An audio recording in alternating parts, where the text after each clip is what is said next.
Hey guys, Casey here from Final Turn AL4. It's been a while, been busy with all the stand-up cups happening, life, everything in general.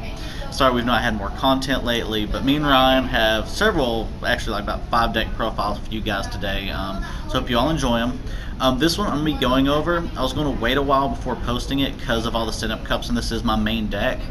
But because of weddings and other things, I won't be attending any of the big tournaments before the meta changes, so I'm going to share my Gold Paladin deck with you guys today. Alright, we first want to start out with the starter, Crimson Lion Cub Criff. Pretty much reason why we're picking him out is the Superior Ride. As you can already see, I'm not going the Duke build or the Paladin-Garmore build. This is going to be the Garmore ToolBox a lot of people have been talking about recently. Next, for a grade 3 lineup, is 2 Blonde Azo, 3 Manawooden, how you pronounce his name, and then 3 Garmore. The way this works, Izzle is only there for the Superior Ride. He's to keep you from getting grade locked. We really don't ever use his limit break. If you have to, you have to. Other than that, we never use limit break. He's only there for Superior Ride and early game advantage. Next up, we have our rear guard beat stick, Manawooden. A lot of people like Gigantech. The reason I don't like Gigantech is, one, he's only at 12k when attacking the Vanguard. He doesn't get a boost on rear guards.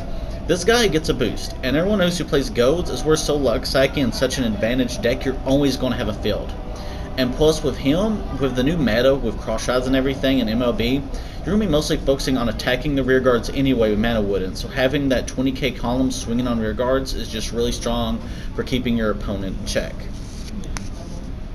Next we have Garmore, the just Banff of the deck. When you ride him, Counterblast 2, search your deck for a grade 2 or lower. And he's a 5k when it's plus 5k when you're in limit break. He hits hard and gets such an advantage, and you just keep riding Garmore on top of Garmore, and just keep using your Counterblast for him. Alright, next up we have the grade 2s. We'll start with 3 Vivian, 3 Trip, and 4 Bowmains. Bowmains, besides being the 10k, is there for the Superior Ride combo. Next up we have Vivian. Vivian is the biggest bluff card that we have. She can Superior Call, but you mostly use her for bluffing your opponent and making them waste shield when they think you're going to use the effect. Honestly, I hardly use her effect unless I need to. She's there just to make my opponent waste shield. Next up we have Trip, which is an amazing card in general. It's her damage flipper. Gotta love damage flippers. And she's 9k, which is a good body. Next up, we'll have our grade 1s, which is 4 Didrain, 3 Slagal Dagger, 4 Gareth,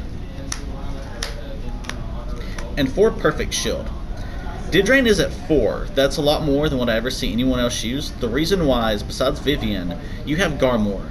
Garmore calling her out is always a +1 when you ride him no matter what. It's the biggest advantage that came out to this toolbox deck.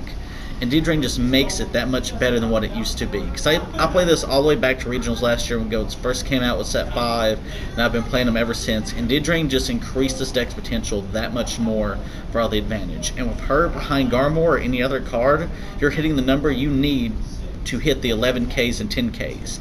She's better than Witch, because Witch was a 5K. The 6K is what makes her more outstanding. Love her to death. Best thing to ever happen to this deck.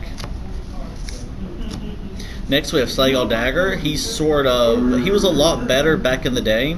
He's good now because behind a Manawooden with 1 Counterblast, you can hit the number you need for 11Ks. And behind Garmore, he hits MLB where you need it to hit. Then we have the 8k, again for the Superior Ride, and just being a good 8k. Behind Manawooden, that's a 20k column. And behind Garmore, that hits the numbers you need for cross rides. Then we have the 4 Perfect Shield. Next up for the trigger lineup, 8 crit, 4 draw, and 4 heal. The standard lineup for most of the Go Paladin decks.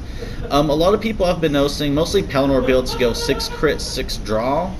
Honestly, I found out 4 draw to be amazing. If I do 6 draw, 6 crit, I never hit my crits as much as I need them to of how much of a power this deck hits hard. I'll say between all the decks, between Spectral Duke, Paladin, and Garmore ToolBox, Garmore ToolBox is probably the most consistent. The reason Duke would do a little better, except in the cross-ride format, is the advantage the ride chain give you and the advantage the double standing gives. But now it's not nearly as strong as hand advantage from the Didrain-Garmore combos. So this deck, I've been winning my tournaments I've been winning my stand-up qualifiers. If you do run this deck, this is what I would suggest. If you don't have the money for the cross rides and want something that can compete on their level, definitely go with this deck. So thank you guys. Hope you enjoyed the deck profile. Any questions, just let me know. We have our Facebook, YouTube accounts, blogs, everything. Just hit us up. Again, thanks, and we'll see you guys later.